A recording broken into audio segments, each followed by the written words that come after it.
الحمد لله نحمده ونستعينه ونستغفره ونؤمن به ونتوكل عليه ونعوذ بالله من شرور أنفسنا ومن سيئات أعمالنا من يهده الله فلا مضل له ومن يضلله فلا هادي له ونشهد أن لا إله إلا الله وحده لا شريك له ونشهد أن سيدنا ونبينا ومولانا محمدا عبده ورسوله صلى الله تعالى على خير خلقه محمد وآله وأصحابه أجمعين أما بعد فأعوذ بالله من الشيطان الرجيم بسم الله الرحمن الرحيم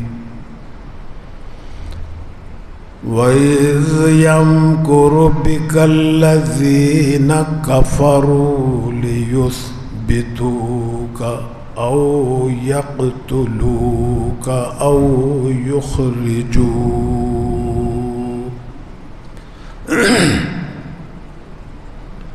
وإذ يمكر بك الذين كفروا ليثبتوك أو يقتلوك أو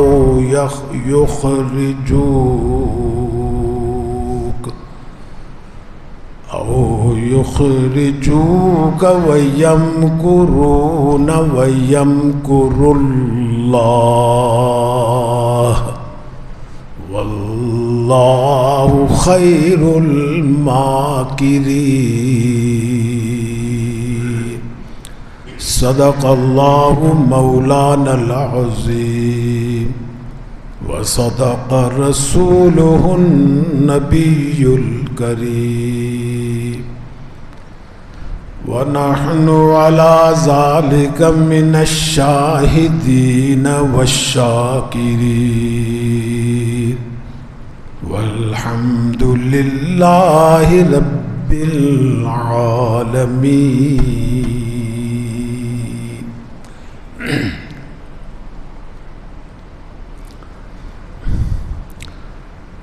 بزرگان محترم اور برادران عزیز،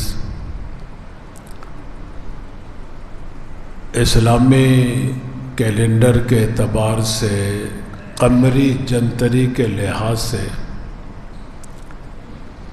ہم سن ہجری کے پہلے مہینے کے پہلے عشرے میں آج موجود ہیں۔ اس مہینے کا نام ہے محرم الحرام اور اس کی آج 8 تاریخ ہے۔ جب سن ہجری شروع ہوتا ہے،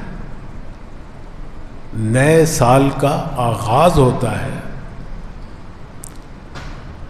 تو بالکل اس کے آغاز کے ساتھ کچھ ایسے واقعات وابستہ ہے جو کوئی یاد دلائے یا نہ دلائے خود بخود سامنے آ جاتے ہیں۔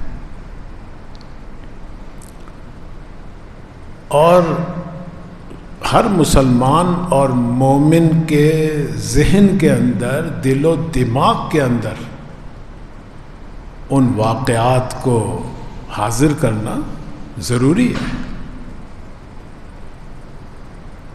اس لیے کہ جب وہ حاضر کریں گے تو ان کے تقاضوں کا پتہ چلے گا، پھر کوئی جذبہ پیدا ہوگا، ان کے بارے میں کچھ ہمارا نظریہ بنے گا، کوئی عمل کا تقاضا ہوگا تو پھر عمل بھی کریں گے۔ لیکن یہ ساری باتیں موقوف ہیں اس بات پر کہ ان واقعات کا صحیح علم تو ہو۔ جب علم ہی نہیں ہوگا تو پھر ہمارے دلوں میں کیا عمل کا جذبہ پیدا ہوگا، کیا ان کی عظمت، احترام، کیا ان کے واقعات سے سبق حاصل کرنا، کیا نصیحت حاصل کرنا، کچھ بھی نہیں حاصل ہوگا جب تک کہ علم نہ ہو۔ دیکھیں، میں یہی بات ایک مثال سے سمجھاتا ہوں۔ یہیں اسی صف میں آپ کے ساتھ ایک ساتھ بیٹھے ہوئے ہیں، جمعہ پڑھنے آئے ہیں، وہ آپ کو کوئی علم نہیں کہ یہ کون صاحب ہے، اس لیے آپ ٹھیک ٹھاک بیٹھے ہوئے ہیں، آپ اس کو نہیں جانتے۔ ایک دوسرے صاحب آئے، وہ آپ کے کان میں کہہ رہے ہیں کہ یہ جو صاحب آپ کے ساتھ بیٹھے ہوئے ہیں یہ حاصل پور کے اسسٹنٹ کمشنر ہیں، اے سی صاحب بیٹھے ہیں آپ کے ساتھ۔ اب جب آپ کو پتہ چلا کہ ہو یہ تو ہمارے افسر ہیں تو آپ سمٹ جائیں گے، کہیں اس کا کوئی کپڑا میرے جسم کے نیچے نہ دب جائے، اس کے جسم کو کوئی میری کونی نہ لگ جائے، کوئی ٹھوکر نہ لگ جائے۔ آپ اس کے لیے جگہ بھی چھوڑیں گے، خود تھوڑا سا آپ سمٹ کر بیٹھنے کی کوشش کریں گے، اسے جگہ زیادہ دیں گے۔ یہ سارا جذبہ اس کی تعظیم کا، احترام کا، اکرام کب پیدا ہوا؟ جب آپ کو علم ہوا۔ اس نے آپ کے کان میں آ کر کہا کہ یہ اے سی ہے، اے سی صاحب ہے، افسر ہے ہمارے۔ بالکل اسی طرح اس مہینے کے، اس سال ہجری جیسے ہی شروع ہوتا ہے، کچھ واقعات جب تک آپ کو ان کے بارے میں نہیں بتایا جائے گا، علم نہیں حاصل ہوگا تو جذبہ بھی نہیں پیدا ہوگا آپ کے اندر۔ سن ہجری جیسے ہی شروع ہوتا ہے، سب سے پہلا جو واقعہ وابستہ ہے اس کے ساتھ، وہ سرکار دو عالم صلی اللہ علیہ وسلم کی ہجرت کے سفر کا واقعہ وابستہ ہے۔ اسی لیے اس کو سن ہجری کہتے ہیں، ہجرت کا سال۔ کیا پس منظر ہے اس کا، کیسے یہ سال مقرر ہوا؟ خلیفہ ثانی سیدنا عمر بن خطاب رضی اللہ تعالی عنہ، ان کا دور خلافت ہے۔ ان کے دور خلافت میں ایک دستاویز آئی، اس کے اوپر شعبان کا مہینہ لکھا ہوا ہے، تاریخ لکھی ہوئی ہے کہ شعبان کی اتنی تاریخ، سن نہیں لکھا ہوا، سال کون سا ہے۔ حضرت عمر رضی اللہ تعالی عنہ نے جب پڑھا تو اس پہ صرف شعبان لکھا ہوا، مہینے کا نام لکھا ہوا۔ اب وہ کہہ رہے ہیں کہ بھی یہ شعبان کون سے سال کا ہے؟ موجودہ سال کا ہے، پچھلے سال کا ہے، یا اس سے پچھلے گزشتہ سے پیوستہ سال کا ہے؟ کوئی علم نہیں۔ بھائی مسلمانوں کے لیے سن کا ہونا بھی ضروری ہے، سال کا ہونا بھی ضروری ہے۔ آپ نے فوراً مجلس شورا کا اجلاس بلایا۔ اب مجلس شورا میں بڑے بڑے اکابر صحابہ تھے، سب سے مشورہ کیا، شورائی نظام تھا ان کا۔ ایک صحابی نے مشورہ دیا کہ یہ ایران کے اندر جو ماہ و روز چل رہا ہے، جو ان کا سال ہے، وہ ہم بھی اختیار کر لیتے ہیں۔ بعض صحابہ نے اس کو رد کیا کہ نہیں، یہ ٹھیک نہیں ہے، ہمیں اپنا ساتھ مقرر۔ کسی نے کہا کہ سرکار دو عالم صلی اللہ علیہ وسلم کی ولادت سے اپنا سال شروع کرو۔ بعض صحابہ نے اس کا بھی رد کر دیا کہ بھی یہ تو عیسائیوں نے، نصارہ نے اپنے نبی کی ولادت سے شروع کر رکھا ہے، ہم تو نہیں کریں گے، ان سے مشابہت ہو جائے گی۔ کسی نے وفات کی نصیحت کی کہ وفات سے شروع کر لو، کسی نے میلاد سے شروع کرنے کا کہا، کسی نے ایران سے کہا، کسی نے کوئی مشورہ دیا، کسی نے کوئی مشورہ دیا۔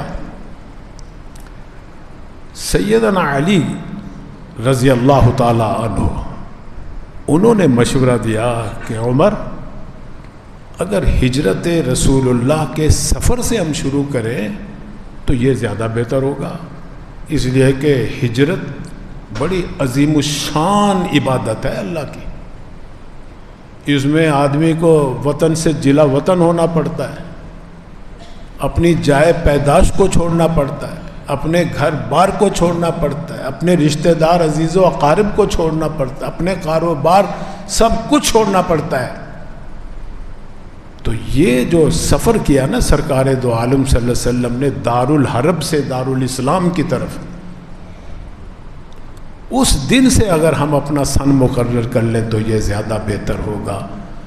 امیر المومنین سیدنا عمر بن خطاب نے حضرت علی رضی اللہ تعالی عنہ کی رائے کو قبول کیا، سب صحابہ نے اتفاق کیا اس سے۔ اس دن سے پھر یہ واقعہ ہے حضرت عمر کے دور میں، ہجرت کی حضور صلی اللہ علیہ وسلم نے اپنے انتقال سے 10 سال پہلے، تو گویا کہ 10 سال وہ گزرے جو مدینے میں آپ صلی اللہ علیہ وسلم آئے، 3 سال حضرت ابو بکر صدیق کی خلافت کے گزرے، اور 6 سال ابھی ان کے گزرے۔ یہ 19-20 سال کے بعد جا کے یہ مشورہ ہوتا ہے کہ ہجرت سے ہم سن اپنا مقرر کریں گے، اور مہینہ ہمارا سال کا وہی ہوگا جو عربوں نے مقرر کیا ہوا۔ وہ عربوں کے ہاں بھی عام الفیل تھا پہلے، وہ محرم کا مہینے سے ہی شروع ہوتا تھا، اسلام نے بھی اسی کو برقرار رکھا۔ تو یہ ہجرت کا جو واقعہ ہے نا، جیسے ہی سن ہجری آتا ہے تو حضور کی ہجرت ہمارے سامنے آ جاتی ہے۔ اب ہجرت اتنی عظیم الشان عبادت ہے کہ جس میں حضور صلی اللہ علیہ وسلم نے ہجرت کے بارے میں مسلمانوں کو بتایا کہ ہجرت اگر اللہ اور رسول کے لیے کرو گے تو پھر اللہ کے ہاں وہی سمجھی جائے گی، اگر کوئی دنیا یا کسی عورت کی خاطر کرے گا تو پھر ہجرت اسی کی طرف سمجھی جائے گی، وہ اللہ رسول کی طرف نہیں سمجھی جائے گی۔ یہ حدیث ایسی حدیث ہے، بخاری کتنی اہم کتاب ہے حدیث کی، مسلم شریف کتنی اہم کتاب ہے، اس حدیث کو سب سے پہلے لے کے آئے۔ بخاری کھولو گے تو ہجرت کی حدیث سب سے پہلے نظر آئے گی، مسلم کھولو گے سب سے پہلے نظر آئے گی، مشکات شریف کھولو گے سب سے پہلے نظر آئے گی، پہلے صفحے پہ نظر آئے گی۔ اتنی عظیم الشان یہ سفر تھا سرکار دو عالم صلی اللہ علیہ وسلم۔